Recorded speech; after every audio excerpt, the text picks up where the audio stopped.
Hello and welcome to Advait humanity classes.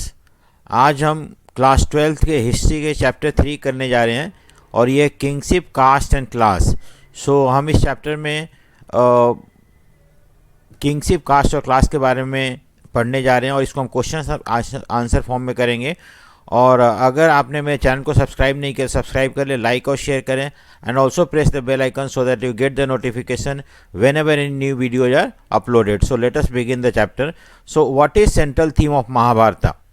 Mahabharat का central theme क्या था, यह पहला क्वेश्चन है।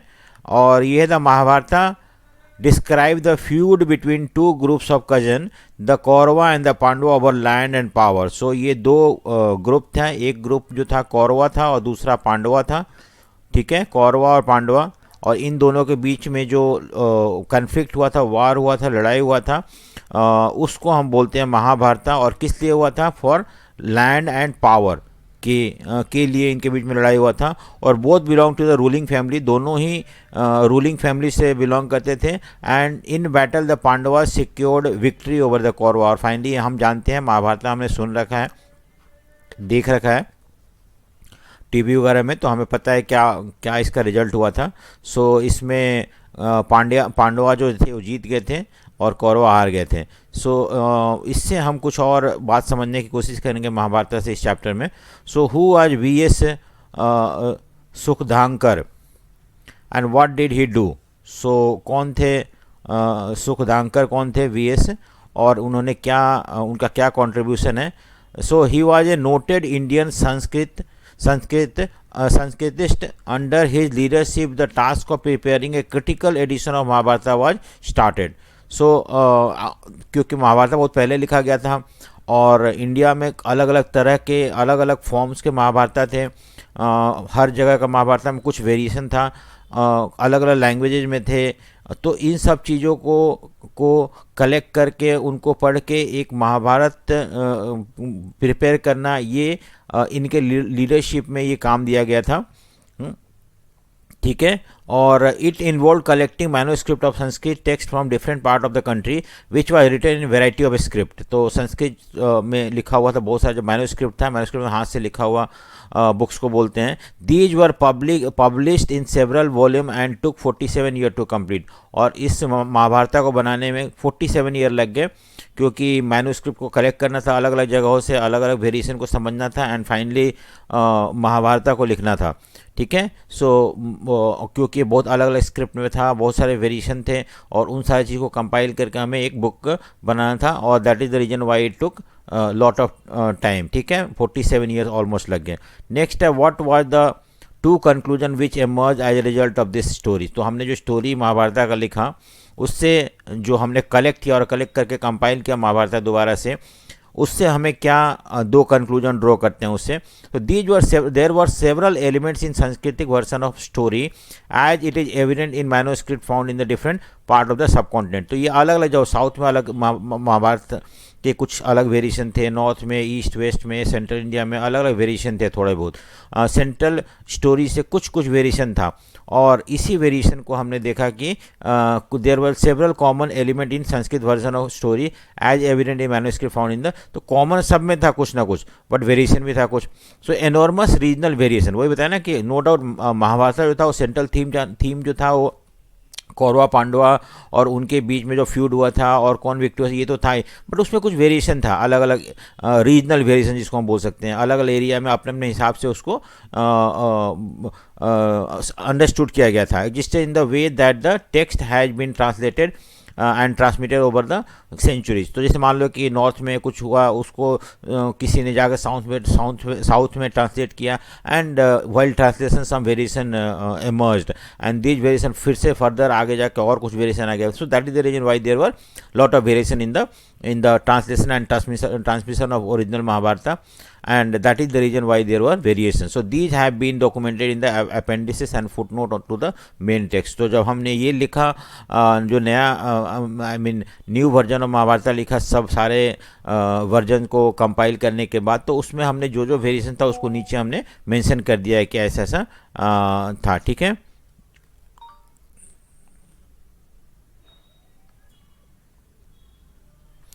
So what points are to be kept in mind when historian reconstruct the social history. So जब historian ने समाज के बारे में हिस्ट्री को रिकंस्ट्रक्ट करने की कोशिश करी तो क्या क्या चीज़ को उन्हें ध्यान में रखना था। देखो, सबसे पहला था कि इनिशियली द सोर्सेस मटेरियल, तो कहाँ से उन्होंने सोशल हिस्ट्री को कंस्ट्रक्ट करने की कोशिश करी। So source material of for historians were the text written by Brahmans. आमतौर पे पहले ब्राह्मण जो थे वही टेक्स्ट लिखते थे, क्योंकि वही एजुकेटेड होते थे, तो उन्हीं को संस्कृत का नॉलेज होता था। लेकिन कॉन्सिक्वेंटली दे बिलीव दैट, और इसलिए उनको ये मानना था कि जो भी बुक्स में लिखा हुआ ना वो रियल लाइफ में प्रैक्टिस किया जाता था, ठीक है। लेकिन बाद में हमने और भी बहुत सारे बुक्स वगैरह दूसरे स्क्रिप्ट या लैंग्वेज में मिला हमें, जैसे तमिल हो गया, प्राकृत पाली में मिला। So that while the idea contain in the Sanskrit, तो हमें क्या what we concluded after studying Pali text and Prakrit और तमिल टेक्स्ट की, जो संस्कृत टेक्स्ट में लिखा हुआ है नॉर्मली वो अथॉरिटेरियन होता था, मतलब कि लोगों को मानना होता था। लेकिन कभी कभी हम देखते हैं कि लोग उससे डिविएट भी होते थे, और नीड टू और इस तरह से हम सोशल हिस्ट्री को कंस्ट्रक्ट करने के समय इस डिवीजन को भी ध्यान में रखना जरूरी है, ठीक है। सो नेक्स्ट क्वेश्चन है, what are the function of family. आसान क्वेश्चन है कि family share food and other resources. Family के मेंबर जो होते हैं एक दूसरे से खाना शेयर करते हैं, जो भी रिसोर्सेज होता है वो शेयर करते हैं।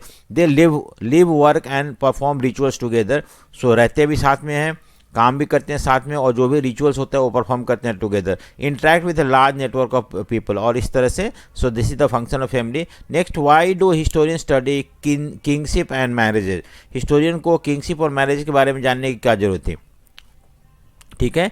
किंगशिप और मैरिज के बारे में जानने की क्या जरूरत थी। So to investigate and analyse attitude toward the family and kingship as it give insight into the people's thinking.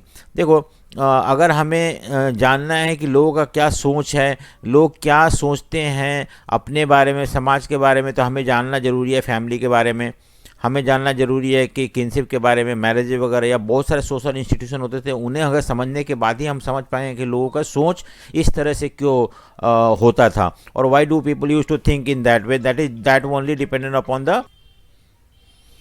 दूसरी बात है कि it is important to ideas as they would have shaped action which would have led to change। देखो क्या था ना कि हम अगर देखो इस आइडियाज़ को, यानी फैमिली और किंगशिप के बारे में अगर पढ़ेंगे तो हमें ये पता चलेगा कि लोग इस तरह से क्यों बिहेव करते थे, उनका कुछ एक्शन का क्या कारण था, और उनके सोच या एटीट्यूड किस तरह से चेंज होते गए। ये सब चीज़ हमें समझने में मदद करेगा, ठीक है। सो नेक्स्ट है हमारा कि explain why Petrilini may have been particularly important among the elites family। पेट्रिलिनी होता क्या है? So while Petrilini had existed prior to the composition of Mahabharata, central story of Mahabharata reinforced the idea that it was valuable। Under Petrilini, son could claim resources including throne in case of king for their father when they later died। देखो पेट्रिलिनी क्या होता है ना कि पुरुष प्रधान समाज, यानी कि फादर जो है, फादर के बाद, उनके मरने के बाद जो प्रॉपर्टी है वो सारे सन को जाता था, इस तरह का सोसाइटी था। सो वाइल पेट्रिलिनी मतलब समझ में आया क्या होता है कि that existed prior to the composition of Mahabharat, से पहले ही था वहाँ पे। The central story of Mahabharat reinforce the idea that it was valuable. लेकिन इस महाभारत में हमें देखने को ये मिलता है कि पेट्रिलिनी का क्या वैल्यू था। इसमें son could claim the resources, और अगर किंग से उनका मतलब सन जो था, he can become king their father when the latter died. So most ruling dynasties from 6th century BC onward claim to follow this system. तो हर ruling dynasty में ही था कि after the death of king, eldest son generally become the another king.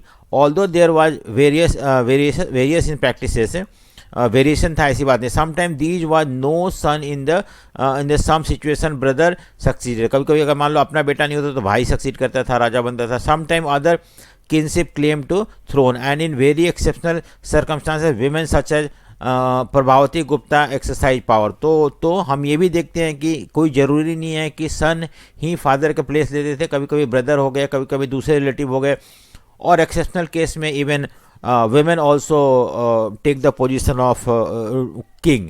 Like यहाँ पे Prabhavati Gupta Chandragupta second की बेटी थी, जो कि वाकाटा का रूलर से शादी हुआ था, and after the death of husband she became ruler. So इस तरह से ये था।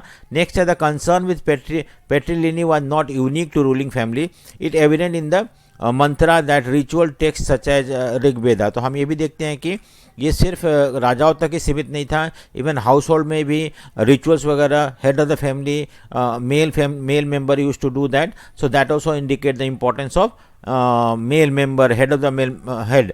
ठीक है, so it is possible that their attitudes were shared by wealthy man those who claimed high status including Brahmins. तो इस तरह से ये सब चीज़ जो था कि पेट्रिलिनी यानी कि male member would be in a dominate position to acquire the property of their father. ये सारे चीज़ जो था वेल्दी क्लास में फॉलो किया जाता था, या हाई स्टेटस इन ब्राह्मण्स वगैरह में भी ये सब चीज़ फॉलो किया जाता था। ठीक है, सो नेक्स्ट है what were the rules regarding marriage practice during this period. तो शादी का क्या नियम कानून था उस समय। So daughters were viewed differently from son and had no claim to the resources of household. So daughter जो थे उन और लड़के लड़कियों में फ़र्क था, लड़कियों का कोई क्लेम नहीं था फादर के रिसोर्सेज में। सो ये एक पहले का सोच था। At the same time marrying daughters in the family outside the kin was considered desirable. So अपने किन में अपने बिरादरी में शादी उनकी नहीं होती थी। This is called exogamy. Exogamy मतलब होता है कि मैरिंग आउटसाइड द किन अपने, हाँ, तो दैट इज कॉल्ड एक्सोगेमी। तो ये प्रैक्टिस किया जाता था। It means marrying outside. ठीक है, it means that the lives of young girls and women belong to young girls and women belonging to families that claimed high status were often carefully regulated ensured that they were married at a right time and right person. ठीक है, सो ये दो चीज़ बहुत ज़रूरी था, specially वो लोग जो कि हायर स्टेटस क्लेम करते थे सोसाइटी में, कि उनकी शादी मतलब लड़कियों की शादी जल्दी मतलब राइट समय पे हो जाए, यानी कि उस समय मैरिज एज बहुत कम था, 10 ईयर 8 ईयर था, और राइट पर्सन से हो, यानी कि आउटसाइड द गोत्रा शादी हो जाता था, विद इन द किन शादी नहीं हुआ करता था।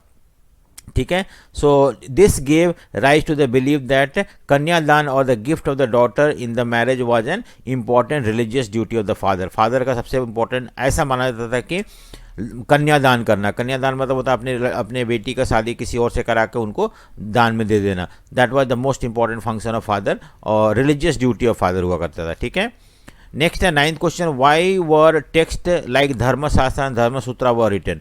क्यों ये बुक्स लिखे गए थे धर्मशास्त्र एंड धर्मसूत्रा। इसका भी अपना एक कहानी है। क्या था कि देखो, आपको पता है कि 6th सेंचुरी BC में बहुत सारे टाउन इमर्ज हुए। टाउन मतलब शहर बस गए, महाजन पद आ गए, social life become more complex. People from near and far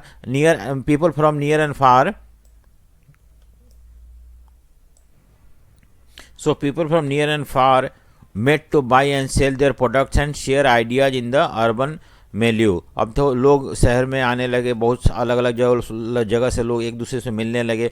this may have led to questioning of the earlier belief and practices. तो लोगों ने जो शुरू से परंपरा चला था उसको लोग क्वेश्चन करना शुरू कर दिए। जो प्रैक्टिसेस बहुत हज़ारों सालों से फॉलो किया जाता था उसको लोग प्रैक्टिस करना शुरू कर दिए, और इस तरह से लोगों के अंदर कुछ उन लोगों ने ये क्वेश्चन करके उनको लगा कि शायद हम गलत कर रहे हैं या सही कर रहे हैं, और कुछ लोग उसको प्रैक्टिस करने से इनकार करने लगे। तो ब्राह्मणों को लगा कि ये तो गलत हो रहा है, अगर ऐसे ही लोग आपस में मिलेंगे और इस तरह से प्रैक्टिसेस और बिलीफ को क्वेश्चन करेंगे तो हो सकता है उन लोग इस पे विश्वास ना करें। Faced with the challenges the Brahmins responded by laying down codes of social behaviour in great detail. तो ब्राह्मणों को लगा कि इसे हमें लिखना चाहिए, कहीं पे कोड डाउन करना चाहिए, और फाइनली उन्होंने क्या किया कि इसको बुक्स में नोट डाउन कर दिया, जिससे कि वो शो कर सके कि देखो ये आपका कोड ऑफ कंडक्ट है ना, आपको इसको फॉलो करना है। ठीक है, these were meant to be followed by the Brahmins in particular and the rest of the society in general. और इसे सबको मानना होता था, ब्राह्मण को भी और बाकी सारे मेंबर को भी। ब्राह्मण को तो मानना ही होता था और रेस्ट ऑफ द सोसाइटी को भी इसे फॉलो करना चाहिए था। From 5th century BCE these norms were compiled in Sanskrit text known as Dharmasutra and Dharmashastra. और उसके बाद में क्या हुआ कि बुक्स में लिख दिया गया, सांस्कृतिक टेक्स्ट में लिखा गया, और उसी टेक्स्ट को हम बोलते हैं धर्मसूत्रा और धर्मशास्त्रा।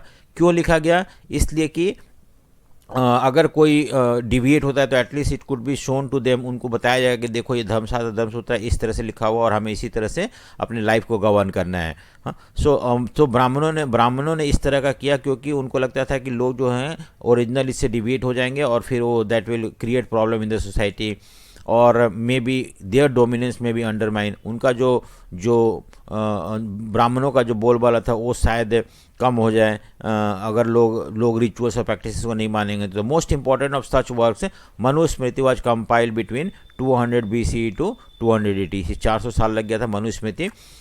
मनु ने, ऐसा माना जाता है कि मनु ने लिखा था और ये भी एक इसी तरह का कोड ऑफ कंडक्ट है जो कि लोगों को फॉलो करना चाहिए, especially at that time. So while the Brahmins authors of these texts claim that their point of view had universal validity, that what they prescribe had to be obeyed by everybody, it is likely that real social relationships were more complicated. Brahmins ये claim करते हैं कि जो भी धर्मशास्त्र धर्मसूत्रा में लिखा हुआ है वो सबको मानना चाहिए और सब कोई मान रहे हैं, ऐसा वो उन्होंने लिखा है। लेकिन रियल लाइफ में हो सकता है कि लोग इसको ना मानते हों आसानी से और ऐसे बहुत सारे कास्ट होंगे, ऐसे बहुत सारे लोग होंगे जो कि इसको अपोज करते होंगे। Dharmashastra and Dharmasutra recognise 8 forms of marriage. देखो धर्मशास्त्र में लिखा हुआ 8 तरह के मैरिज है, जो कि 4 तरह के मैरिज जो थे वो कंडेम किए जाते। फर्स्ट देखो यहाँ पे forms of marriage of these first 4 were consider as good while the remaining were condemned. तो बाकी 4 तो सब लोग मानते थे, सोसाइटी में अगर कोई इस तरह का मैरिज करता था तो उसे एक्सेप्ट किया जाता, लेकिन बाकी लास्ट 4 जो था उसको लोग एक्सेप्ट नहीं करते थे। It is possible that these were practices by those who did not accept Brahmanical norms. तो बाकी लास्ट 4 जो थे वो शायद वो लोग फॉलो करते हैं जो ब्राह्मणिकल धर्म को नहीं मानते थे, ब्राह्मणिकल नॉर्म्स को नहीं मानते थे। ठीक है, सो समझ में आया आपको ये। सो इम्पॉर्टेंट क्वेश्चन है, ये आता है जनरली धर्मशास्त्र धर्मसूत्र के बारे में। सो नेक्स्ट हम देखते हैं आगे।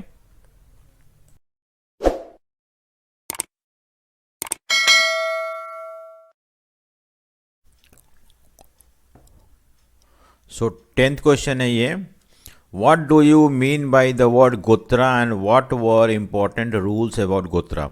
सो गोत्रा के बारे में क्या है, क्या हमें पता चलता है और इसका क्या रूल्स है। So the Brahmanical practices evident from 1000 BC onwards was to clarify peoples, especially Brahmins, in terms of गोत्रा। हम देखते हैं कि 1000 BC से ब्राह्मणों को गोत्र के हिसाब से कैटेगराइज किया गया है। ईच गोत्रा वाज नेम्ड आफ्टर वैदिक अवैदिक सीर या संत, कोई भी सेंट होते थे उनके नाम पे होता था। ऑन ऑल दो जो बिलोंग टू द सेम गोत्रा वर रिगार्डेड एज हिज डिसेंडेंट, यानी कि ब्रदर एंड सिस्टर माने जाते थे। से मान लो कोई सेंट है, वशिष्ठ है मान लो सेंट है, इनसे इनके जो आगे बच्चे होते हैं, फिर उनके आगे बच्चे होते हैं, फिर इनके आगे बच्चे, इस तरह से। ठीक है, इस तरह से जो जनरेशन पास होते होते। So all they since they belong to one saint, एक वैदिक सेंट से पैदा हुए हैं सारे, so they belong to same descendant, और इसीलिए दे आर भाई बहन माने जाते थे एंड आपस में शादी करने अलाउ नहीं था उनको। तो टू रूल्स अबाउट गोत्रा was particularly important. Women were expected to give up their father's गोत्रा and adopt that of their husband on marriage. तो आमतौर पर अगर मान लो किसी दूसरा वशिष्ठ हो गया, मान लो गोत्र है, तो इनके अब ये जो है ये कभी भी अपने गोत्र में शादी नहीं करेंगे। क्यों नहीं करेंगे? क्योंकि आपस में भाई बहन मानते थे उन लोग। तो ये जो है दूसरे गोत्र में अगर शादी करते हैं वशिष्ठ के गोत्र में, तो वेमेन जो थे after marriage she had to leave her own gotra, अपना गोत्रा को छोड़कर हस्बैंड का गोत्र को अडॉप्ट करते थे। आज भी ऐसा होता है। ठीक है, give up their fathers gotra and adopt their husbands on marriage and member of the same gotra could not marry. तो ठीक है, मैंने समझाया आपको। Next question, how far were gotra rules prescribe in the Brahmins followed. तो ये गोत्र रूल था, क्या ये सब कोई फॉलो करता था या कुछ लोग फॉलो करते थे? अब ये क्वेश्चन आता है। सो हम देखते हैं कि क्या ऐसा होता था। खैर ऐसा नहीं होता है, आज भी नहीं होता और पहले भी नहीं होता था। Whether the gotra rules were commonly followed और not can be found out considering name of the man and women which were some time derive from the gotra name. बहुत सारे ऐसे मैन और वुमेन का नाम है जो गोत्र नाम से जुड़ा हुआ है। So the names are available from powerful ruling lineage Satavahana who ruled over part of western India and the Deccan. तो सातवाहना जो थे और ये सेंट्रल इंडिया और Deccan, western India and Deccan में रूल करते थे मौर्य के बाद.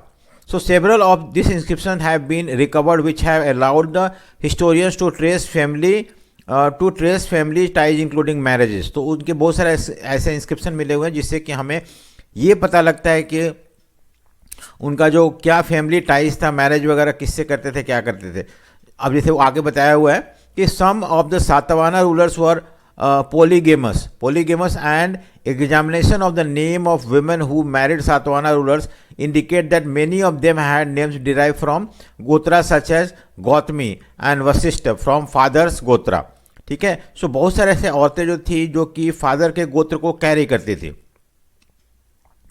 जैसे कि मान लो कि एक वुमेन है जिसका शादी किसी और से गोत्र में होता है, लेकिन still she use to carry the father's gotra. So what does it indicate that this was not universally practice in India.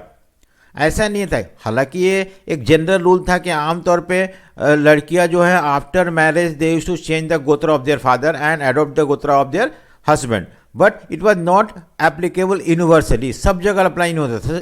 इस सातवाहना रूलर में ऐसा नहीं था. गौतमी पुत्र सातकर्णी, ठीक है. सो इस तरह से हम देखते हैं विशिष्ट पुत्र सातकर्णी, इस तरह से यहाँ पे ऐसा रूल अप्लाई नहीं होता था. These women retain their name instead of adopting the name derived from the husband gotra name, as they were required to do according to the Brahminical. लेकिन यहाँ पे Brahminical रूल फॉलो नहीं किया जाता था. सो ठीक है. सो ये एग्जाम्पल से हम ये सपोर्ट कर सकते हैं कि Brahminical रूल्स ऑफ गोत्रा जो था वो सब जगह फॉलो नहीं होता था. It exemplified an alternate practices that the endogamy or marriages within the kin groups which was prevalent among several communities in South India. Such marriages were among kinfolks, cousin ensure the close knit community. तो ऐसा भी हमें देखने को मिलता है कि कोई ज़रूरी नहीं है कि अपने गोत्र से बाहर शादी करना है. ऐसे बहुत सारे साउथ इंडियन प्रैक्टिस है जहाँ के लोग जो अपने किन फॉक में शादी करते थे, अपने within the family I mean वो शादी करते थे. Even though they were having the same gotra they used to marry together. Cousins वगैरह के साथ शादी करते. ठीक है. सो ये भी एक तरह से डिविएशन है फ्रॉम द जनरल रूल, कैसा नहीं होता था. So conclusion, there were considerable deviation from the gotra rule existed in India and subcontinent. तो ऐसा नहीं था कि जो ब्राह्मणिकल टेक्स्ट में लिखा हुआ था वही सब जगह फॉलो किया जाता था, नॉट ऑलवेज. ठीक है. ये समझ में आया हमें क्वेश्चन. नेक्स्ट हम क्वेश्चन देखते हैं कि how important were mother during this period. So mummy का क्या रोल था, क्या उनका इंपॉर्टेंस था या नहीं था. The fact that the names of Satavahana rulers were derive from there mother indicate importance. देखो सातवाहना रूलर के जो नाम थे वो मम्मी के नाम से डिराइव होते थे. This indicate the importance of mother. Gautami पुत्र सातकर्णी, देखो उस नाम से सातकर्णी नाम था, लेकिन किसके, गौतमी के पुत्र से. गौतमी हमेशा फीमेल है, मदर का नाम है. So this seems doubtful as the succession to the throne was generally patted. लेकिन वैसे तो खैर हर जगह आई मीन मदर से नहीं वो होता था, फादर से होता था, लेकिन कहीं कहीं एक्सेप्शन है. इवन सातवाहना में हमें देखते हैं कि एक्सेप्शन देखने को मिलता है. What strategies were evolve by the Brahmins to enforce caste system. So caste system एक बहुत इंपॉर्टेंट पार्ट था ब्राह्मणिकल रिलीजन का, सोसाइटी का, और उसको आई मीन क्या स्ट्रेटेजी ब्राह्मणों ने फॉलो किया था जिससे कि हर लोग कास्ट सिस्टम को फॉलो करें.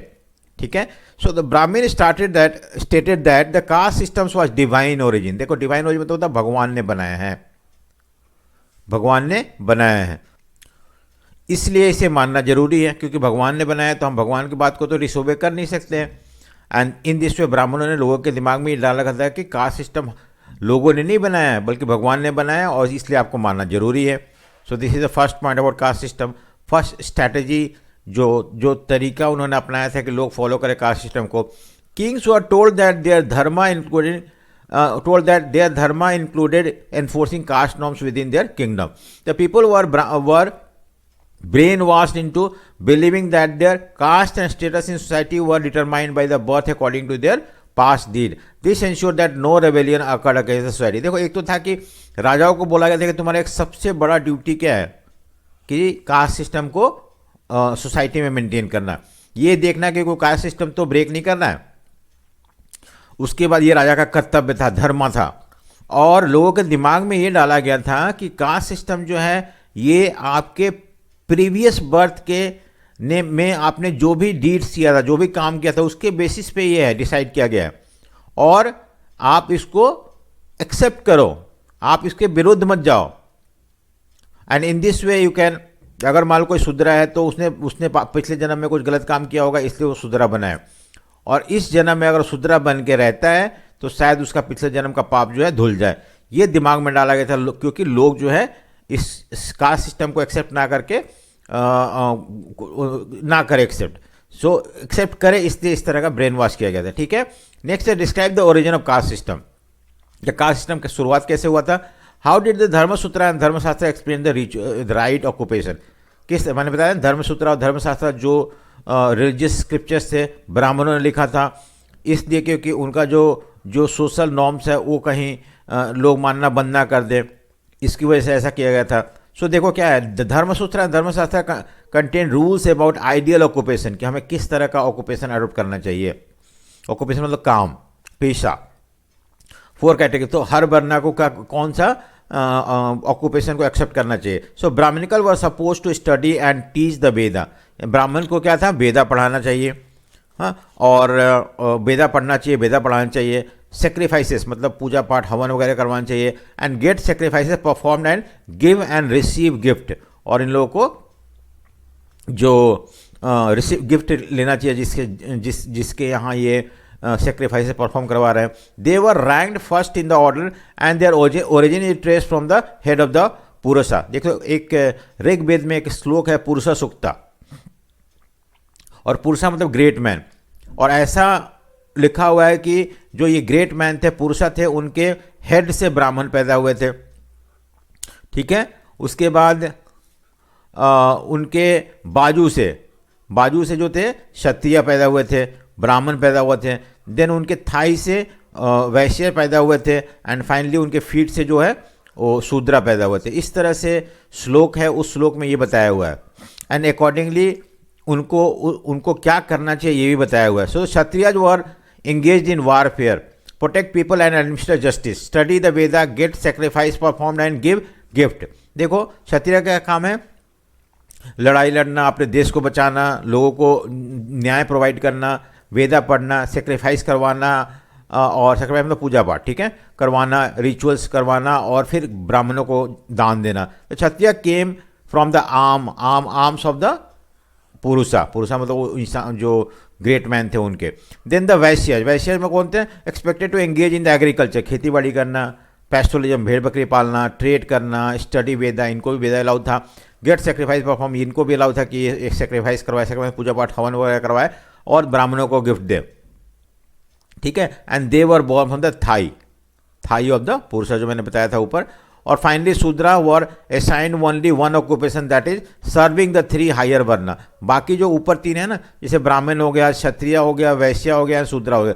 शूद्रा का क्या काम था कि इन तीनों को मदद करना, असिस्ट करना। Shudra was born from the feet of the Purusha. ठीक है, the origin of caste system can be traced in Purusha Sukta, और जो मैंने शुरू में बताया था हिम्स ऑफ ऋग्वेदा का हिम्स जो है उसमें ये लिखा हुआ इस तरह का।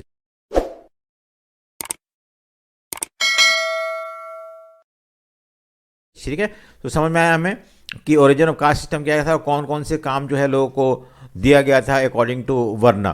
Discuss whether the king in early states were invariably Kshatriya. देखो क्या पहले सारे राजा क्षत्रिय हुआ करते थे? क्या ये बात सही है, स्टेटमेंट सही है या नहीं है? सो देखते हैं हम क्या किस हद तक इस बात में सच्चाई है। अकॉर्डिंग टू शास्त्र only Kshatriya could become king. शास्त्र में तो यही लिखा हुआ है, धर्मशास्त्र धर्मसूत्र में, कि राजा सिर्फ क्षत्रिय ही बन सकता है। However several ruling lineage probably had different role, लेकिन ऐसा है नहीं। बहुत सारे ऐसे रूलिंग डायनेस्टीज है, ऐसे रूलिंग डायनेस्टी है जिनका ओरिजिन जो है क्षत्रिय नहीं है। तो फिर शायद बुक में या शास्त्र में लिखा था कि हाँ क्षत्रिय ही बन सकता है, लेकिन हो सकता है इस रूल को सब जगह फॉलो नहीं किया जाता था। कैसे पता है हमें? तो सोशल बैकग्राउंड ऑफ मौर्य का जो बैकग्राउंड है हैड बीन हॉटली डिबेटेड। कुछ लोग बोलते हैं ब्राह्मण थे, कुछ लोग बोलते हैं नहीं थे। जैसे कि बुद्धिस्ट लिटरेचर में हमें क्या पता चलता है कि उनको क्षत्रिय बोलते हैं। चलो बुद्धिस्ट में तो हम मानते हैं कि हाँ मौर्यंस को क्षत्रिय बोला जाता है, लेकिन ब्राह्मणिकल टेक्स्ट में उनको लो ओरिजिन बोला जाता है कि ही बिलोंग टू लोअर कास्ट। सी, तो इस तरह से जो जनरल रूल था कि क्षत्रिय ही राजा बन सकते हैं, ऐसा नहीं हुआ यहाँ पे। ठीक है, नेक्स्ट पॉइंट क्या था, द सुंगा एंड द कनवा the immediate successor of Maurya. Maurya जब डिक्लाइन हो गए, क्योंकि 185 BC में हम देखते हैं कि मौर्य एम्पायर का डिक्लाइन, मतलब लास्ट मौर्य एम्पायर बृहदत्त जो था उसको मार दिया गया, और मारने के बाद सुंगा और आए, उसके बाद कुछ सालों तक सुंगा रूल किए, देन कनवा आए, वो रूल किए। So successor of Maurya were Brahmans. In fact, political power were effectively open to anyone who could muster support and resource and rarely depend upon the worth of क्षत्रिय। देखो अब जैसे सुंगा या कनवा थे, ये कौन थे? ब्राह्मण थे, ये क्षत्रिय नहीं थे। सो इन सारे एग्जाम्पलों से हमें ये पता चलता है कि ऐसा कुछ नहीं था। ठीक है, क्षत्रिय राजा बनते थे, बट यहाँ पे तो लोअर कास्ट के लोग जैसे मौर्य राजा बन गए, ब्राह्मण्स भी राजा बन गए। सो पॉलिटिकल पावर जो था वो ओपन था, कोई भी बन सकता है अगर उसके पास रिसोर्स हो, उसके पास सपोर्ट हो तो।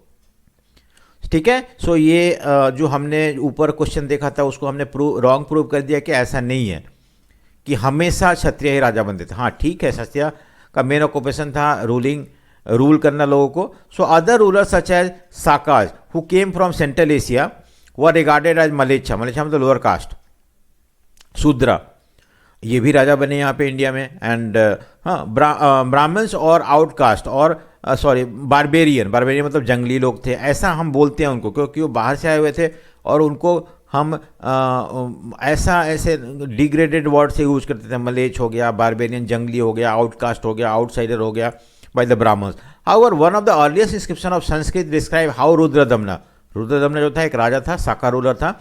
The best known Saka ruler rebuilt Sudarshana lake. Important है, आ सकता है क्वेश्चन ये 1 नंबर का, मैच द फॉलोइंग में, फिर इन द ब्लैंक्स में, किसी भी तरह से।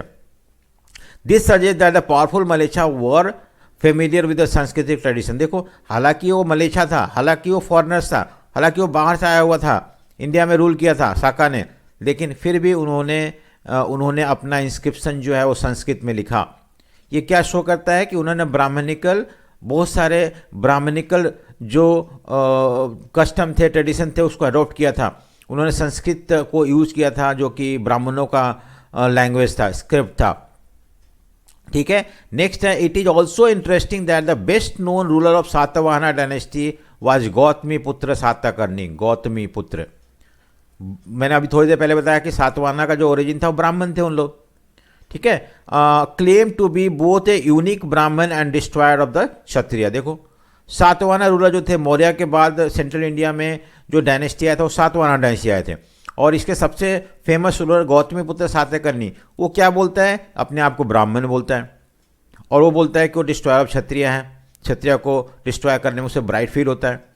सो व्हाट डज इट इंडिकेट कि even Brahmans also used to become king. He also claimed to have ensured that intermarriages among the member of the four varna at the same time. He entered, देखो, have ensured that varna at the same time he entered into a marriage alliance with the king of Rudradamna. देखो, उसने allow किया था कि लोग inter caste marriage कर सकते हैं। दूसरी बात है, इतना नहीं, बल्कि वो खुद ही रुद्रदमन जो था, साका रूलर था, जो मलेश था, जो आउटकास्ट था, उससे मैरिज अलायंस किया था, उसने शादी वगैरह की थी। सो इवन दो ये था कि मैरिज, सो क्षत्रिय जो थे वो क्षत्रिय रूल कर सकते, लेकिन यहाँ ब्राह्मण रूल कर रहा है, और वो सिर्फ रूल ही नहीं कर रहा है बल्कि अलाउ कर रहा था कि हाँ आप इंटरकास्ट मैरिज कर सकते हो, और खुद भी ये उन्होंने एग्जाम्पल सेट किया था, तो बाकी लोग भी फॉलो करते होंगे। ठीक है, integration within the framework of caste was often a complicated process. Satavahana claim to be Brahman, whereas according to Brahman king ought to have been Kshatriya. देखो, तो ऐसा नहीं था ना कि हर जगह ऐसा फॉलो किया जाता था। They claim to uphold the fourfold varna order but enter into marriage alliances who were suppose to exclude from the system, they were even practice endogamy. देखो क्या था कि वो राजा को क्या था कि वर्ना सिस्टम को अपहेल्ड करना है, लेकिन ये वर्ना सिस्टम को तो अपहेल्ड कर ही नहीं रहे थे, they were allowed to intercaste marriages. So हम इस क्वेश्चन से, इंपॉर्टेंट क्वेश्चन है वैसे, ये क्वेश्चन आता है कि किस तरह से हम स्टेटस राजा हमेशा क्षत्रिय हुआ करते थे, इस चीज़ को हम हम सपोर्ट करते हैं कि हाँ होता भी था, नहीं भी होता था। हम कहाँ कहाँ होता था हम देखेंगे, कहाँ पे होता था, कहाँ जहाँ पे नहीं होता था वहाँ पे नहीं, ये भी समझाने की कोशिश करेंगे और इस तरह से इस क्वेश्चन का आंसर देंगे। ठीक है, नेक्स्ट क्वेश्चन जो है, what were the differences and similarity between जाति एंड वरना। ये भी एक इंपॉर्टेंट क्वेश्चन है, जाति और वरना। आपको वरना मैंने बताया कि वरना 4 तरह के होते हैं, ब्राह्मण हो गया, क्षत्रिय हो गया, वैश्य हो गया, शूद्रा हो गया, 4 तरह के वरना होते थे। बट जाति बहुत तरह के जाति होते थे, within varna there used to be number of jati. ठीक है, सो हम देखते हैं in Brahmanical theory jati like varna was based upon birth. जैसे वरना भी बर्थ के ऊपर डिपेंड करता है कि अगर कोई आदमी क्षत्रिय में जन्म लेता है तो he will remain and die in Kshatriya only, Shudra में तो शूद्रा उसी में रहना है और मरना है। उसी तरह जाति भी वैसे ही था कि it was also depend upon birth. ठीक है, पहला पॉइंट है however while the number of varnas were fixed 4, लेकिन जाति का कोई ये नहीं था, there was no restriction of number of jati. जाति में भी एन नंबर ऑफ जाति हो सकते थे। कैसे? Whenever Brahmanical authorities encounter new group, example people living in forest such as Nishada और wanted to assign a name to occupation categories such as the goldsmith, साहूकार which did not fit into fourfold varna system, they classified them as जाति। जैसे मान लो कि अगर मान लो कोई भी नया न्यू कम्युनिटी के लोगों को ब्राह्मणिकल धर्म में इंक्लूड करना है, तो अगर हम उसको ना ब्राह्मण बोल सकते हैं, ना क्षत्रिय, ना वैश्य, शूद्र, तो क्या कर सकते हैं हम? तो कैसे उसको एसिमिलेट करेंगे, कैसे उसको ब्राह्मणिकल धर्म में लेके आएंगे? तो हम उसको एक जाति का नाम दे देते थे and finally include into the Brahmanical religion या ब्राह्मणिकल सोसाइटी में इंक्लूड करते थे। ठीक है, जैसे कि गोल्ड स्मिथ हो गया, ये ना ब्राह्मण है, ना क्षत्रिय, ना वैश्य, ना शूद्र, तो इसको अलग एक कैटेगरी डाल दिया गया है और वो एक जाति बन गए। ठीक है, जाति which share the common occupation or profession were sometime organized into श्रेणी और गिल्ड। कभी कभी जाति ना, जैसे मान लो सोनार हो गए, बहुत सारे सोनार मिलके एक ग्रुप बना लेते थे और ये ग्रुप को हम क्या बोलते थे? एक ही प्रोफेशन के लोग हैं इन लोग, श्रेणी बोलते थे, या इसको हम मॉडर्न टर्म में इसको गिल्ड बोलते हैं। गिल्ड मतलब एसोसिएशन ऑफ ट्रेडर्स को हम गिल्ड बोलते हैं। तो एक धर्म के लोग, जाति के लोग जो होते हैं एक ग्रुप बना देते थे, उस ग्रुप को हम श्रेणी बोलते हैं। ठीक है, समझ में आया ये वाला क्वेश्चन किस तरह से जाति और वरना डिफरेंट है। नेक्स्ट आता है कि what information can be gleaned from the 5th century stone inscription found in Mandsaur in Madhya Pradesh. Important है ये, क्योंकि हम यहाँ पे एक कम्युनिटी की बात करेंगे, सिल्क वीवर कम्युनिटी की, और कैसे उन लोग उस प्लेस को छोड़कर दूसरे जगह जाने लगे, क्या था, इसको हम देखते हैं। सो एन इंटरेस्टिंग स्टोन इंस्क्रिप्शन, मतलब पत्थरों पे लिखा हुआ कुछ चीज़ है, उसको इंस्क्रिप्शन बोलते हैं। ठीक है, ठीक है, inscription of 5th century found in Mandsaur MP record the history of a guild मतलब group, association of silk weaver. बहुत सारे जो सिल्क के काम करते थे ऐसे लोग थे, इनको हम गिल्ड बोलते हैं। ठीक है, weaver who originally lived in Lata Gujarat में, from where they migrated to Mandsaur then known as Dasapura. ठीक है, सो गुजरात से इन लोग माइग्रेट होकर दूसरी जगह चले गए, जाकर रहने लगे, और ये चीज को उन्होंने इंस्क्रिप्शन में लिखा हुआ है। It states that the weaver undertook the difficult journey along with their children and kinfolk। ये जो वीवर्स थे, कपड़ा बुनने वाले लोग, अपने बच्चे और रिलेटिव के साथ जो मूव किए, as they had heard about the greatness of local king and wanted to settle in his kingdom. क्या था कि वो चाहते थे कि जहाँ उन्होंने गया वहाँ पे जो राजा था बहुत ही बड़ा था, महान था, जनरस था, और उन्होंने इनके बारे में सुन रखा था, तो उन्होंने सोचा कि वो जगह जहाँ पे वो रहते थे वहाँ से माइग्रेट होकर हम उस राज्य में चले जाएंगे जहाँ पे कि राजा बहुत जनरस और काइंड था। ठीक है, the inscription provide fascinating glimpse of complex social processes and provides insight into the nature of guilds and श्रेणी। और इससे हमें ये पता है कि उस समय गिल्ड्स हुआ करते थे, उस समय श्रेणी होते थे, और उनका क्या सोच था। हमेशा उन लोग ऐसा नहीं कि एक जगह जहाँ रहते थे कंडीशन खराब होने के बाद भी वहाँ रहते थे, बल्कि वो लोग अपॉर्चुनिटी ढूंढते थे और जहाँ भी उनको बेटर अपॉर्चुनिटी मिलता था उस तरह मूव कर जाते थे। All the member was based upon shared craft specialization. Some member also followed the other occupation। तो ऐसा नहीं था कि मान लो कि ये है ये वीविंग जो वीवर्स थे उनका गिल्ड है। ठीक है, तो ऐसा नहीं कि सारे लोग 100% everybody used to follow the same occupation. कुछ लोग होते थे दूसरा तरह का ऑक्यूपेशन भी फॉलो कर सकते थे। सो उस फ्लेक्सिबिलिटी था उनका उनके सोसाइटी का जो सोसाइटी में, ठीक है, कि हम चेंज भी कर सकते थे। It also indicate that the members share more than A common profession, the collectively decided the. अब देखो इनका एक तो एक प्रोफेशन ऐसा नहीं था कि गिल्ड जो थे सिर्फ एक ही काम करते थे, हो सकता है दूसरा तीसरा काम भी करते होंगे। दूसरी बात है वो पैसा मतलब गिल्ड के मेंबर जो थे ना मिल के पैसा इन्वेस्ट करते थे, वेल्थ इन्वेस्ट करते थे, earn through their craft and to construct a splendid temple in honour of the sun god. तो इन्होंने कहीं पे सन गॉड के मतलब इन्होंने पैसा सारे गिल्डों ने मिलकर पैसा लगाया और सन गॉड का के ऑनर में टेम्पल बनाया है और बहुत सुंदर टेम्पल बनाया है। So this indicate that they were not only flexible group जो थे but also they had huge amount of wealth which they could donate to the temple also, or though they even spend their money in construction of temples, ठीक है। so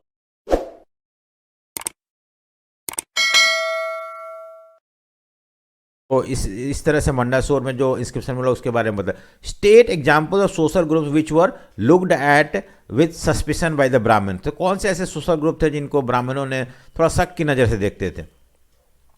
There were population whose social practices were not influenced by Brahminical ideas. When they figure in the Sanskrit text, they are described as odd, uncivilized, even animals-like. These included forest dwellers and Nishad to which the Eklavya belong. ठीक है, एकलव्य जो था जिसने द्रोणाचार्य को मूर्ति बना के बहुत बड़ा आर्चरी बन गया था, आर्चरर बन गया था। फाइनली जब द्रोणाचार्य ने मना कर दिया था कि हाँ वो एक निषाद या लोअर कास्ट के लोगों को जो राजाओं को शिक्षा दी जाती है वो शिक्षा उसे नहीं दिया जाएगा, तो उन्होंने उनकी मूर्ति बना के पूजा करी और नहीं पूजा ही नहीं करी बल्कि प्रैक्टिस करी मूर्ति के सामने और बहुत बड़ा आर्चर बन गए। इवन अर्जुन को भी उन्होंने हरा दिया था। और इस तरह से जब ये बात द्रोणाचार्य को पता चला तो उन्होंने उनसे बोला कि तुम मुझे गुरु दक्षिणा दो। तो द्रोणाचार्य ने क्या गुरु दक्षिणा मांगा, उसका अंगूठा मांग लिया जिससे वो धनुष चलाते थे, क्योंकि वो नहीं चाहते थे कि अर्जुन से कोई बड़ा धनुषधारी बने इस दुनिया में। और इसलिए तो ये देखो ये एक सोच उस समय का ये बताता है कि जो आपका एजुकेशन सिस्टम है, जो राजाओं को जो मिलना चाहिए जिस तरह का एजुकेशन वो किसी और को नहीं मिलना चाहिए। अगर मिलता है तो फिर उसको धर्म के द्वारा सप्रेस किया जाता है, ठीक है। सोशल प्रैक्टिसेस, तो ऐसे लोग जो कि ब्राह्मणिकल फ्रेम में नहीं आते थे या ब्राह्मणिकल धर्म से इन्फ्लुएंस नहीं थे, ऐसे लोगों को अनसिविलाइज्ड या एनिमल लाइक कहा जाता था। So other who were viewed with the suspicion included nomadic pastoralists, जो लोग बंजारे होते जो घूमते रहते एक जगह से दूसरी जगह तक, who could not be easily accommodated with the framework of settled agriculture, क्योंकि खेती बाड़ी नहीं करते सेटल, वो भेड़ बकरी लेके घूमते रहते। ऐसे लोगों को भी ब्राह्मण धर्म के लोग जो थे वो शक के नज़र से देखते थे, ठीक है। Sometimes those who spoke non-Sanskrit language were labeled as a मलेच्छा and were looked down upon। ऐसे लोग भी जो लोग संस्कृत भाषा नहीं बोलते थे या हिंदू ब्राह्मणिकल धर्म से अपने आप को एसोसिएट नहीं करते थे, उनके नियम कानून को नहीं मानते थे, ऐसे लोगों को भी मलेच्छा बोला जाता है। जैसे मैंने बताया साकार रुद्रदमन को मलेच्छा बोला जाता था, बल्कि उसने संस्कृत लैंग्वेज अडॉप्ट किया था और संस्कृत में उसने इंस्क्रिप्शन लिखवाए थे, ठीक है। नेक्स्ट है क्वेश्चन है who were outcaste and how were they treated. Outcaste मतलब जो शूद्राज हो गए, अनटचेबल्स हो गए। Brahmins consider some people as being outside the system and they developed a sharper social divide by classifying certain social categories as classifying them as untouchables। untouchables मतलब जिनके साथ touch नहीं होना है, अगर हम टच करते हैं उनसे तो हम पोल्यूट हो जाएंगे। So pollution and purity concept develop हुआ था और बहुत ही खराब था ये, ठीक है, अनटचेबल्स को। सो दीज, ठीक है। नेक्स्ट है सेकंड पॉइंट है this rested on the notion that certain activities, especially those connected with the performance of rituals, were considered sacred and pure।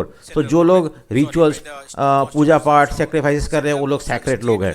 Those who consider themselves pure avoided taking food from those they designated as untouchables। और ऐसे लोग जो थे जैसे ब्राह्मण क्षत्रिय वैश्य जो थे वो अनटचेबल से टच नहीं होना है, उनको छूना नहीं है क्योंकि वो प्योर लोग हैं। और ये जो अनटचेबल्स हैं उन लोग पोल्यूटेड हैं, तो इनसे टच करेंगे तो हम भी पोल्यूट हो जाएंगे। So this concept was developed at that time. Some activities were regarded as polluting. कैसे एक्टिविटीज को हम बोलते थे गलत है या पोल्यूटिंग है, जो हम करेंगे तो पोल्यूट हो जाएंगे। Including handling corps and dead animals. जैसे जो लोग मर जाते थे, जिनका कोई घर कोई रिलेटिव नहीं होता था, ऐसे लोगों को जो अनटचेबल्स होते ले जाके उनको जला देते थे। या डेड एनिमल गांव में मर जाते थे तो उनको कौन लेके जाता था? Even the mleccha, I mean untouchable, they used to come and collect and take it outside the village. Those who perform such task designated as chandal, इसको क्या बोलते थे? चंडाल बोलते थे। Were placed at the bottom of the hierarchy. So ब्राह्मण हो गया, क्षत्रिय हो गया, वैश्य हो गया, शूद्रा हो गया। शूद्रा के अंदर भी सबसे नीचे जो आते थे वो होते थे अनटचेबल, जो कि इस तरह का काम करते थे। कॉर्प्स लेके जाना, कॉर्प्स लेके जाना, डेड एनिमल्स को कैरी करना, ठीक है। Their touch and even seeing them was regarded as polluting. अगर हम उनको देख भी लेते हैं तो ऐसा लगता है कि हम पोल्यूट हो गए हैं। And then we have to perform certain rituals to pure ourself, ठीक है। सो इस तरह का द मनुस्मृति जो आई मीन धर्मशास्त्र धर्मसूत्र था, उसको Manusmriti laid down the duty of the chandala के बारे में बताया क्या करना। They had to live outside the village, उन गांव में रहना अलाउ नहीं है, गांव से बाहर रहते थे। यूज डिस्कार्डेड यूटेंसिल, जो हायर कास्ट के लोगों ने जो बर्तन छोड़ दिया है उस बर्तन को उन्हें यूज करना था। Wear clothes of the dead, जो लोग मर जाते थे उनके जो कपड़े जो थे इनको दे दिया जाता था। ऑर्नामेंट्स ऑफ आयरन, इन्हें आयरन के ऑर्नामेंट पहनना था। They could not walk in the village and cities at night, रात को इनको चलना अलाउ नहीं था गांव में या शहरों में। They had to dispose of the bodies of those who had no relative and served as a executioner, यानी कि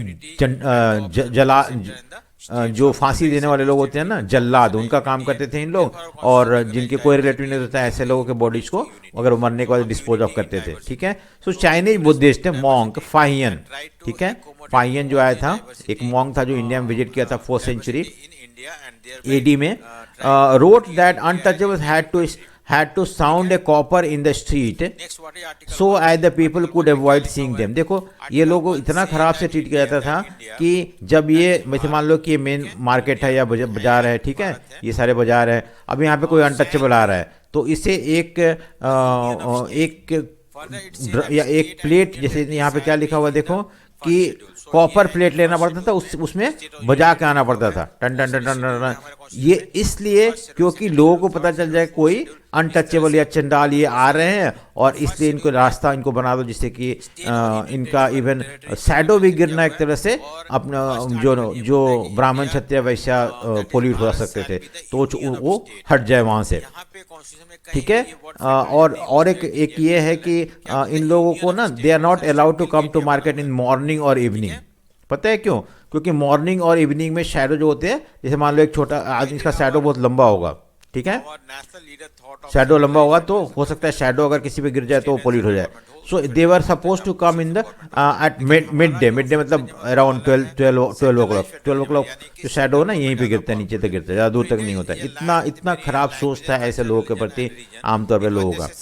अनदर चाइनीज पिलग्रिमेज फाहियन जो था वैंगसन reported the executioner and the scavengers were forced to live outside the village. तो हम और भी evidence है हमें, चाइनीज पिलग्रिम जो इंडिया में आए थे, ये जो 7th सेंचुरी में आया था, और जो पहले वाला था इसका नाम वैंगसन है, जुआंगजंग यहाँ पे लिखा हुआ है, या वैंगसन भी बोल सकते हैं, और ये फाहियन है, ये 4th सेंचुरी में आया था, 4th सेंचुरी, ठीक है, 4th सेंचुरी में आया था, और ये 7th सेंचुरी में। दोनों ये बात करते हैं कि इंडिया में इस तरह का प्रैक्टिस था, ठीक है।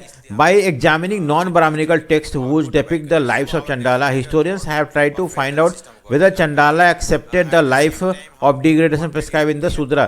देखो हम बहुत सारे, एक तो ब्राह्मणों ने तो कभी ऐसा, ब्राह्मणों ने बोला कि कास्ट सिस्टम है इस तरह का है, लेकिन नॉन ब्राह्मणिकल टेक्स्ट जो ब्राह्मणों ने नहीं लिखा है, ब्राह्मणों के अलावे जो और भी बहुत सारे ऐसे फिलॉसफी थे, ऐसे सेक्ट थे, उन्होंने जो लिखा है उनसे हमें ये पता चलता है कि क्या हम ये क्वेश्चन जानने की कोशिश करते हैं कि क्या जो चंडाला थे या अनटचेबल थे इस तरह के लाइफ को एक्सेप्ट करते थे या उसे खराब नजर से देखते थे। Sometime these depiction correspond with those of brahmanical text, but occasionally there are hint of different social rituals reality. लेकिन हम अलग अलग टेक्स्ट में अलग अलग तरह का रियलिटी देखने को मिलता है। हाँ, सो ऐसा नहीं था, but this was the condition of chandala और द अनटचेबल्स और lower most lowest start of society के लोगों को ये था। ठीक है, नेक्स्ट हम देखते हैं हाउ इंपॉर्टेंट हुआ gender differences in early society. Gender मतलब मेल फीमेल में डिफरेंस जो था कितना इंपॉर्टेंट था। Issue of ownership foregrounded in stories, figures in Dharma Shastra and Dharma Sutra. According to the manuscript, the parental estates were to be divided equally among the sons after the death of the parent, with the special share for the eldest. Women could not claim share of those issues. देखो मनुस्मृति में क्या लिखा हुआ है, धर्मशास्त्र धर्मसूत्र में क्या लिखा हुआ कि नहीं, वेमेन को कोई प्रॉपर्टी में राइट नहीं है, ओनली मेल को मिलता था, मेल में भी सबसे एल्डेस्ट को ज्यादा मिलता था। ठीक है, सो ये एक तरह से ये शो करता था कि विमेन का पोजीशन जो था वो उतना अच्छा नहीं था। Women were allowed to retain the gift they received on the occasion of marriage, जिसको हम स्त्री धन बोलते हैं। ठीक है, आ सकता है व्हाट इज स्त्री धन। तो स्त्री धन मतलब होता है कि विमेन को जो ये मिलता था आपका मैरिज में जो उनको गिफ्ट मिलता था वो रिटेन करके रख सकती थी। This could be inherited by their children without the husband having any claim of it. तो इसमें हस्बैंड क्लेम नहीं कर सकते थे, ये बच्चों को उनके after the death of mother it could go to their children. ठीक है, नेक्स्ट है कि at the same time Manusmriti warned women against hoarding family property और even their own valuables without the husband permission. अगर मान लो कि औरतें कुछ इकट्ठा कर रखती हैं तो उन्हें बिना हस्बैंड के परमिशन के they were not suppose to hoard anything, collect करके नहीं रख सकती हैं, वो गलत है धर्म के हिसाब से, ऐसा मनुस्मृति का मानना है। ठीक है, epigraphic and the textual evidence जो हमें पत्थरों वगैरह पे लिखा हुआ कुछ मिला हुआ या टेक्स्ट में बुक्स में मिला हुआ suggest that while upper caste women may have had access to resources land cattle and money were generally controlled by men. ठीक है, वैसे तो अपर कास्ट के औरतों के पास कुछ एक्सेस था रिसोर्सेज का, लेकिन ज़्यादातर लैंड कैटल मनी वगैरह मेन ही हैंडल करते थे। बट कुछ हद तक हम देखते हैं कि वुमेन को भी अलाउ था, अपर कास्ट के वुमेन को। ठीक है, the game of dice in which Yudhishthira stake everything including their common wife Draupadi indicate that wife were probably treated as their husband property. देखो आपने महाभारत में देखा है जो सीरियल है उसमें कि युधिष्ठिर जो थे उन्होंने अपने वाइफ को द्रौपदी को या उनके पांचों भाई की जो बीवी थी उनको डाइस में जुए में लगा दिया था। तो ये क्या शो करता है कि औरतें they used to be the property of their husband and her husband could take any decision with regard to his wife. So this is the condition of women at that time.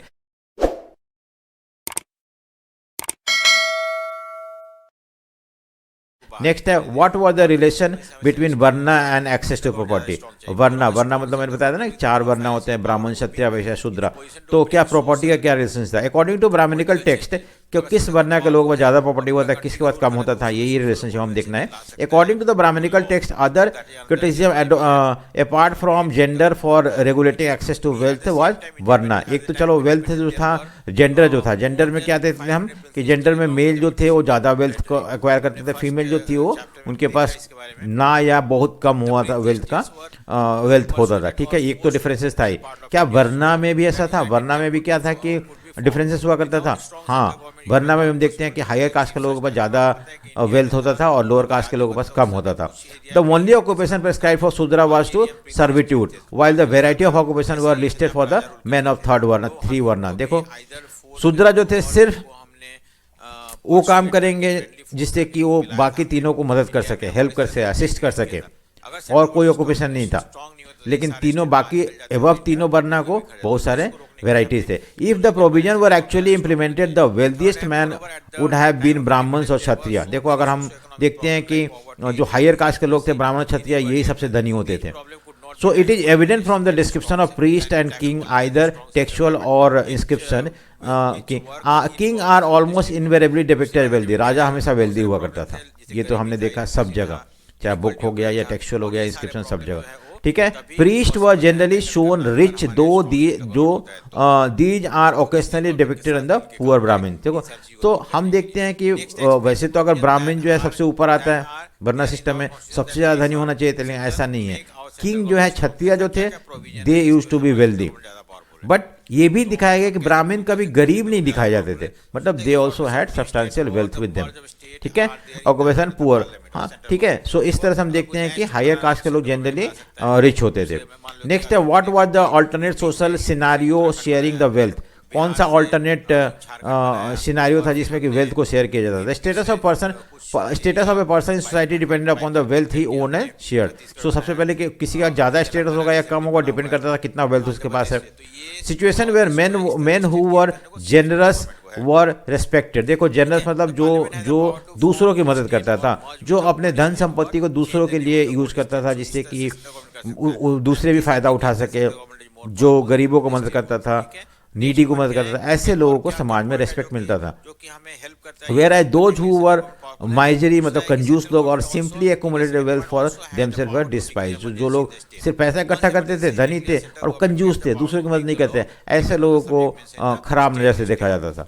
ठीक है, तो सिर्फ wealth होना ही जरूरी नहीं है कि he will be respected in society, but wealth को ऐसे यूटिलाइज करो जिससे कि बाकी गरीब लोगों का भी फायदा हो सके, गरीब लोगों को भी मदद हो सके, ऐसे लोगों को जनरली रेस्पेक्ट किया जाता था। ठीक है, बट कंजूस लोगों का even though they had wealth but they never used to get respect in the society. In area where these values were cherished was ancient Tamil land, where there was several chieftains around 2000 years ago. The chiefs were pattern of bard and poets who sang in the praise. They illustrated social and economic relationships, suggesting that while there were difference between rich and poor, those who controlled resources were also expected to share them. देखो हम अगर ancient मतलब south India में जाते हैं, south India मतलब क्या आपको पता है कि साउथ इंडिया में 3 चेरा चोला पांड्या होते थे, उन्होंने और संगम लिटरेचर था वहाँ पे। उन सारे लिटरेचर से हमें ये पता चलता है कि बहुत सारे चीफ थे जो उन्होंने पोएट वगैरह और ऐसे लोगों को रख रखा था जो कि उनके प्रेज में गाया करते थे, उनके स्टेटस को लोगों के सामने लेते थे थ्रू सॉन्ग्स एंड पोएम्स, इसके थ्रू। और यहाँ पे ये भी माना जाता है कि साउथ इंडिया में जो था रिच और पुअर, डिफरेंस बिटवीन रिच और पुअर था, and those who control resources, आमतौर पे जो जिनके पास भी धन संपत्ति होता था उनको गरीबों की मदद करना जरूरी होता था। तो इस तरह का कल्चर था वहाँ पे, एंड ऐसे लोग generally used to get respect in the society. ठीक है, so what were the element which historians take into consideration while analysing the text. So कोई भी टेक्स्ट, यानी कि यहाँ पे अगर हम टेक्स्ट को एनालाइज करते हैं तो क्या क्या चीज़ ध्यान में रखते हैं। जैसे मान लो कि महाभारत है तो हम क्या देखेंगे उसमें, कैसे उस चीज़ को एनालाइज करने की कोशिश करेंगे कि उस समय जो लिखा गया था वो किस कंटेक्स्ट में लिखा गया था। The historians examine the language in which the text were written whether it was Sanskrit में था या लैंग्वेज जो इलीट्स क्लास के लोग थे मतलब ब्राह्मण्स वगैरह थे, और इट वाज रिटन इन पाली, प्राकृत और तमिल, आमतौर पे कॉमन मैन का लैंग्वेज था। किस में लिखा हुआ है सबसे पहले तो। ठीक है, द हिस्टोरियन ऑल्सो कंसिडर, और इसके ऊपर वो they used to tag it कि अगर संस्कृत में लिखा हुआ है तो must have been written by elite people, ब्राह्मणों ने लिखा होगा। अगर ये पाली, प्राकृत और तमिल में लिखा हुआ तो हो सकता है कॉमन मैन के लिए लिखा होगा। Historians also consider whether the text consider of mantra learnt and chanted or the stories that people had read or heard, or how they were retold because they were interesting. So ये भी हम मानने की कोशिश करते हैं कैसे बहुत सारे स्टोरी जो है उस समय से चलता आ रहा था, मंत्रा वगैरह, क्योंकि उस समय लिखने का कोई प्रैक्टिस था नहीं।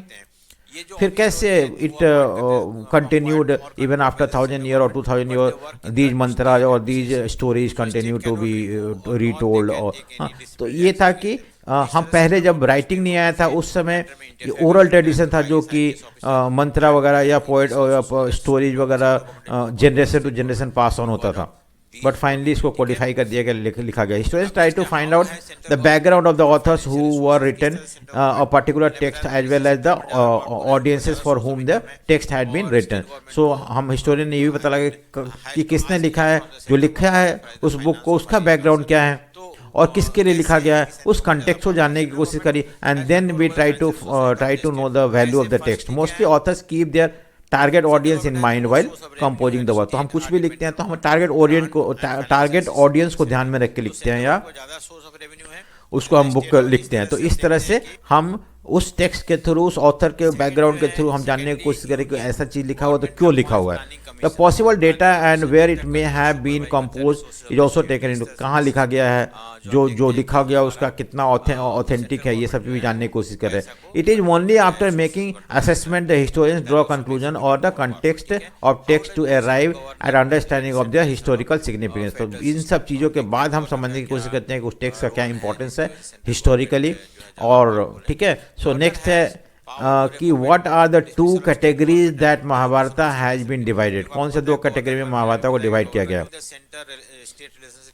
ठीक है, historian usually classify the context of Mahabharata under two broad head. The narrative part contain stories and the didactic part contain prescription about the social norms. ठीक है, सो नरेटिव पार्ट जो थे वो स्टोरीज होते थे, किसी स्टोरी को नरेट करना, और दूसरा जो था डायडेक्टिव पार्ट जो होता था वो सोशल नॉर्म्स, समाज में जो नियम कानून होते थे उसके बारे में, मैरिजेस के हो गए, ऑक्यूपेशन हो गए, ये सब चीज़ के बारे में शो करता था। ठीक है, सो महाभारत का दो पार्ट था, एक तो स्टोरीज वाला और एक जो था rules and regulation of the society.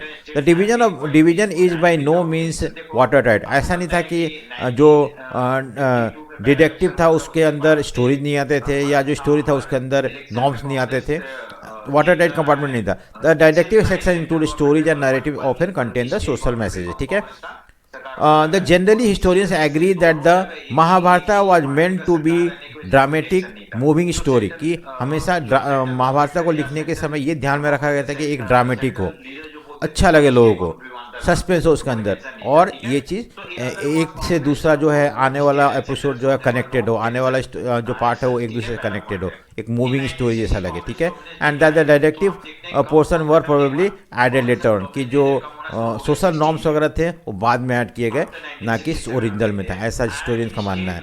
Discuss whether the Mahabharata could be a work of a single author, कुछ लोग बोलते हैं कि वेद व्यास ने लिखा है, क्या इतना बड़ा महाभारत वेद व्यास लिख सकते हैं, ये क्वेश्चन है। ठीक है, the original story of Mahabharata was probably composed by charioteer bards known as Suta, who generally accompanied Kshatriyas warrior to the battlefield and composed poems celebrating the victory of their achievement. These composition circulated orally. देखो क्या था ना कि पहले जब जैसे लड़ाई होता था, मान लो कि दो ये हो गए कौरव हो गए, ये पांडव हो गए, तो ये लोग जो थे अपने रथ में जाते थे, रथ में चैरिटर होता था, चैरिटर जो था वो सब कुछ देखता था, कैसे लड़ाई हो, क्या लड़ाई हो रहा है, किस तरह का हो रहा है, कौन किसको मारा, और फाइनली उन लोग क्या करते थे, इस बैटल फील्ड के जो होता था उसको स्टोरीज में कंपोज करके अपने राजा के विक्ट्री को सेलिब्रेट करते थे। ठीक है, और ये ओरली सर्कुलेट हुआ करता था, ऐसा नहीं कि ये लिखा जाता था। From 5th century BC Brahmins took over the stories and begin to commit it in writing. 5th century BC में हम देखते हैं कि ब्राह्मणों ने इस स्टोरी को लिखना शुरू कर दिया। ठीक है, this was the time when the chieftains like Kaurava and Panchala around whom the stories of the epic revolved were gradually becoming kingdom. तो हम देखते हैं 5th century में पंचाला वगैरह हो गया, कौरव हो गया, कुरुज पंचाला जो थे धीरे धीरे बड़े सिटी में डेवलप हो रहे थे, और स्टेट में कन्वर्ट हो रहे थे, किंगडम बन रहे थे, और इनके बीच लड़ाई वगैरह होना शुरू हो गया था। So it is also possible that the upheaval that often accompanied the establishment of these states, where old social values were often replaced by the new norms and reflected in the some part of the story. हम ये देखते हैं कि जैसे जैसे नए नए शहर बस रहे थे, नए नए किंगडम बस रहे थे, कुरु पंचाला वगैरह और भी बहुत सारे, तो उसमें जो पुराना सोशल वैल्यूज़ थे या नॉर्म्स थे जो पहले प्रैक्टिस किए जाते थे समाज में, वो धीरे धीरे चेंज हो रहा था। और वो चेंज को हम इन स्टोरी में देखने को मिलता है हमें, कि कुछ कुछ ऐसे एपिसोड थे जहाँ पे ये दिखाया गया है कि जो पहले के परंपरा थे चल रहा था उसमें उससे लोग डिविएट हो रहे थे। ठीक है, another phase of the composition of the text between 200 BC to 200 AD, this was period when the worship of Vishnu was growing importance and the Krishna one of the important figure of epic was coming to be identified Vishnu. तो विष्णु कृष्ण जो थे विष्णु के अवतार थे, और विष्णु जो पहले जो थे, इससे पहले विष्णु जो थे, विष्णु शिवा ये सब जो थे इंपॉर्टेंट गॉड थे, बट विष्णु के इनकारनेशन कृष्ण जो थे he was becoming more important now because he has played important role in Mahabharata. ठीक है, सो ये सब चेंजेस हमें देखने को मिल रहा था इनकारनेशन वगैरह के बारे में। How have historians try to explain the prevalence of polyandry in Mahabharata. Polyandry देखो, polyandry Present day historians suggest that the fact that the authors describe polyandry indicate that polyandry may have been prevalent among the ruling elites at some point of time. Polyandry पहले से होगा prevalent, लेकिन इस महाभारत में हम इसके बारे में बहुत ज़्यादा शो किया हुआ है. तो पोलीगैमी मतलब marrying more than one wife. Polyandry मतलब होता है कि one wife can marry many. So wife having more husband is called polyandry. जो कि हम देखते हैं कि यहाँ पे द्रौपदी के 5 हस्बैंड थे, पांचों पांडव थे वो उसके हस्बैंड थे, तो दैट इज कॉल्ड पोलियंड्री. सो पहले से होगा कहीं यहाँ पे प्रिवेलेंट, लेकिन महाभारत में इसको और ज़्यादा प्रोनाउंस किया गया. At some time the fact that so many different explanations offered for the episode suggesting that polyandry gradually fell into disfavour among the Brahmans who revolted and develop the text through the century. लेकिन धीरे धीरे ये जो polyandry था, marrying more than one husband, ब्राह्मणों के disfavour में आ गया. ब्राह्मण इसको रिजेक्ट करने लगे और धीरे धीरे ये खत्म होने लगा. ठीक है, लेकिन उस समय ऐसा प्रैक्टिस किया जाता था. महाभारत में हमें इसका एग्जाम्पल मिलता है, और भी बहुत सारी जगह पे होंगे इस तरह से.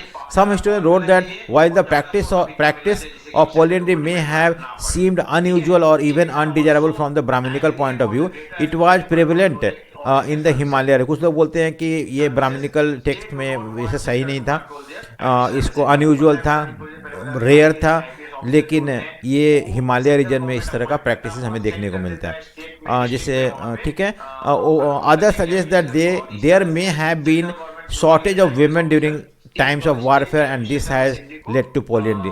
औरतों की कमी होने लगा क्योंकि वार में बहुत सारे मेल मरने लगे. मेल वार में मेल ही जाकर लड़ते थे, और that compelled many people to marry one wife, and ये भी एक कारण हो सकता है. Draupadi marriage is central to the story of Mahabharata and it is most vivid example of polyandry. सबसे इंपॉर्टेंट, सबसे विविड एक क्लियर एग्जाम्पल है. It has been explain in variety of ways. So now next question move करते हैं. Why is Mahabharata said to be dynamic text? क्यों महाभारत एक ऐसा text है जो कि इसमें हम चेंजिंग नेचर है? क्यों? Growth of Mahabharata did not stop with the Sanskrit version. पहले संस्कृत में लिखा गया Mahabharat. Over the centuries, version of epics were written in variety of languages. An ongoing process, dialogue between the people, community and those who wrote the text. तो हम देखते हैं कि पहले तो संस्कृत में लिखा गया था, बट वो संस्कृत वाला एंड नहीं हो गया, और भी बहुत सारे लैंग्वेज में इस चीज़ को लिखा गया. और ये जो अलग अलग लैंग्वेज में कुछ वेरिएशन होते थे depending upon the context in which it was written, culture in which it was written. ठीक है, so several stories that originated in specific region or circulated among the certain people found their way into the epic. जैसे मान लो कोई अब जैसे कि north India में महाभारत लिखा गया था, ठीक है, संस्कृत में, but when it travel to South India, वहाँ पे लोगों ने डिस्कस किया, वहाँ का जो स्पेसिफिक नॉर्म्स टर्म्स थे उसको उसके हिसाब से महाभारत को वहाँ पे रीटोल्ड किया गया और री इंटरप्रेट किया गया, और फिर वहाँ पे महाभारत लिखा गया. The central story of epic was often related to different way. Episode was depicted in the sculptured and paintings. फिर बाद में उसको पेंटिंग स्कल्पचर्स के थ्रू प्रोजेक्ट किया गया. They also provided themes for a wide range of performing arts, play, dances, another kind of narratives. तो ये सब चीज़ भी हम देखते हैं कि उसमें दूसरे जगह जब लिखा गया महाभारत को, तो उसमें डांस वगैरह को भी इंक्लूड किया गया, प्ले को भी, परफॉर्मिंग आर्ट्स को भी डाला गया, तो ये सब थीम को भी इंक्लूड किया गया. ठीक है, मोस्ट रीटेलिंग और reenactment of the epics was done on the main narrative in creative ways. तो जो मेन छोटा स्टोरी हो, उस स्टोरी को बड़ा ड्रामेटिक वे में लिखा गया, जिससे कि इतना विविड वे में लिखा गया कि आज महाभारत सबके दिमाग में घूम रहा है. Conclusion the Mahabharata can right be called. तो ये एक डायनेमिक टेस्ट था, ना कि स्टैगनेंट टेस्ट था. उसमें बहुत बहुत चीज़ ऐड होते गए और ज़्यादा विविड बताया गया, उसको और ज़्यादा प्रोनाउंस किया गया थ्रू क्रिएटिव वे में, नरेटिव डाला गया इसके अंदर, परफॉर्मिंग आर्ट, डांसेस, ये सब डाल के उसको और ज़्यादा विविड किया. Elaborate the example Mahabharata as how it represent the norms of family and kinship. इन्हें से किस तरह से महाभारत एक तरह से फैमिली के बारे में बताता है या किनशिप के बारे में बताता है. देखें, change in the kinship relations, Kaurava and Pandava fight, war, general setting of Mahabharata जो था. ठीक है, जनरल सेटिंग में हम क्या था, कौरव पांडवों का वार के बारे में बताया हुआ है, उनके रिलेशंस के बारे में बताया हुआ है, ये सब शो किया हुआ है. पेट्रियार्की की पुरुष प्रधान समाज के बारे में बताया हुआ है. मैरिजेस के बारे में मैंने बताया था कि 5 लड़कों से शादी हुआ था, ये सब चीज़. गोत्रा ऑफ वुमेन के बारे में डिस्कस किया हुआ है.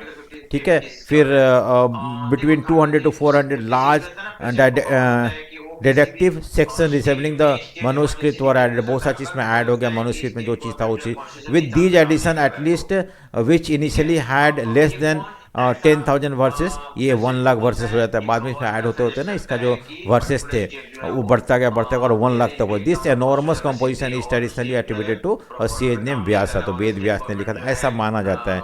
एक आदमी इतना बड़ा है ये नहीं लिख सकता, और इतने सालों तक ये चलता रहा, इसमें ऐड होते गया। So it is wrong to say that one, but अगर क्वेश्चन आता है कि हु रोट वेद व्यासा, तो सॉरी हु रोट महाभारत, तो वेद व्यास ही आंसर होगा, ठीक है।